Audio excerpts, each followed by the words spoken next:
Bonjour à toutes, bonjour à tous, c'est un plaisir de vous retrouver pour un nouveau numéro de Destination Montagne. Une fois n'est pas coutume, on quitte la verticalité pour le beau et magnifique lac d'Annecy.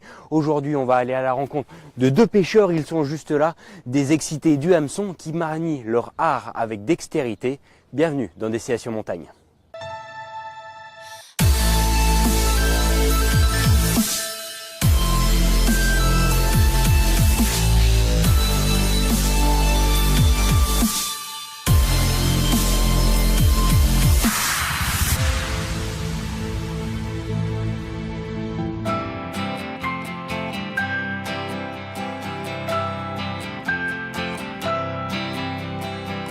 I've got so much to work these days. I think I'm not going my way. And when it's going to explode, I've got a call that's on the phone. Hey, how you doing? I just want to be there when you're so down. There's the river we could go, have some wine. I'll be glad if you come fishing with your dad. Fishing with my daddy. My daddy.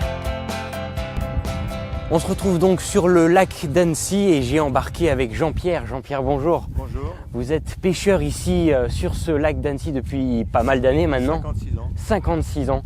Et aujourd'hui, donc, on va pêcher la ferra, l'omble. Qu'est-ce qu'on peut pêcher d'autre sur ce lac Du d'Annecy? brochet, de la perche, des carpes, mais bon, c'est plutôt une pêche du bord, la carpe. Nous, en bateau, c'est l'omble, la ferra, la truite. Il y a une technique particulière Donc, la sonde. Alors, on a fait plonger une sonde tout à l'heure qui nous dit à peu près déjà s'il y a du poisson ou pas. Exactement.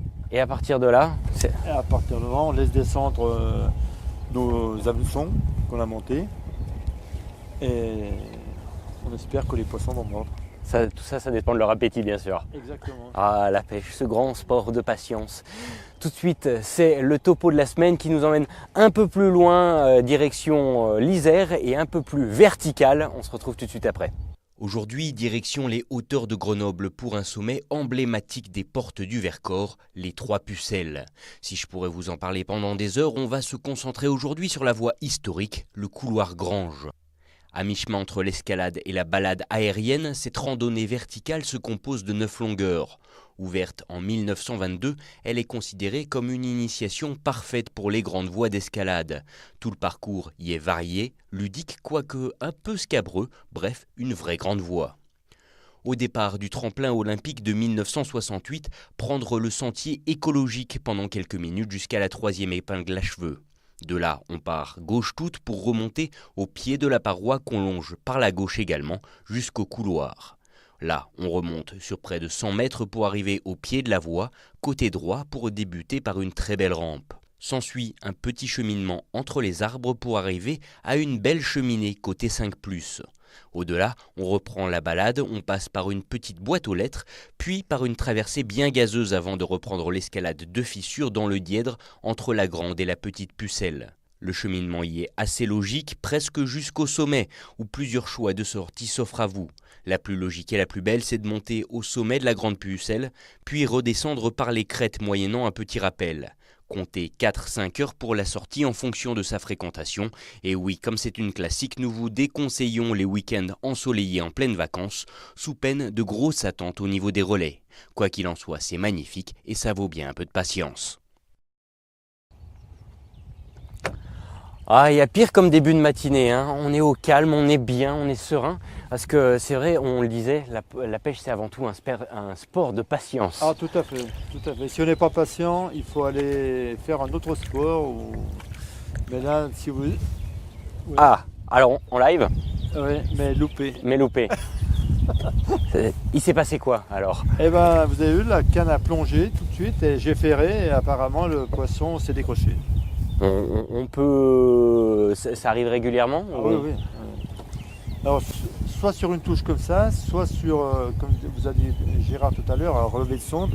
C'est-à-dire que le poisson prend l'hameçon, remonte, le fil est complètement détendu, donc il faut mouliner, arriver au contact, et à ce moment-là, vous ferrez. Et là, il y a beaucoup de décroches. Et là, il y a beaucoup de décroches. On voit sur la sonde, il y a pas mal de poissons en dessous. C'est l'horaire de sortie, il y a un horaire plus tôt qu'un autre. Non. C'est des passages, donc le poisson passe.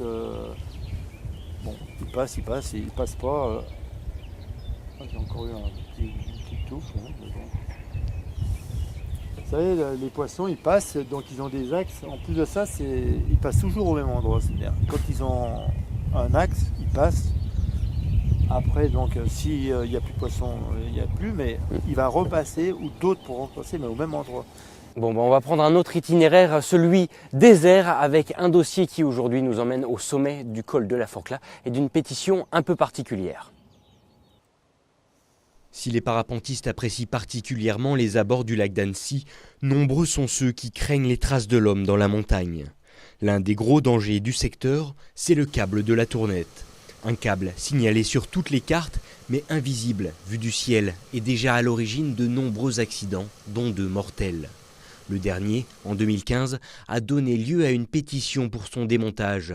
Malheureusement, implanté sur un terrain privé, il reste difficile pour la municipalité d'intervenir outre mesure. Il vaut mieux le signaler, c'est clair. Hein, on doit faire des efforts pour le signaler. On va essayer de les faire avec la famille Bernard Granger. Voilà ce que je peux dire. Mais je peux pas non plus faire démonter le câble si c'est pas. Il y a une loi, hein, elle s'applique même quand ça gêne les pratiquants du vol libre. Hein. Elle permet aux propriétaires du câble de le laisser en place. La seule pression que je continuerai à faire, c'est d'essayer de dire la commune est prête à financer un marquage de ce câble. La mairie de Talloires-Montmain a toutefois demandé aux propriétaires une étude de viabilité.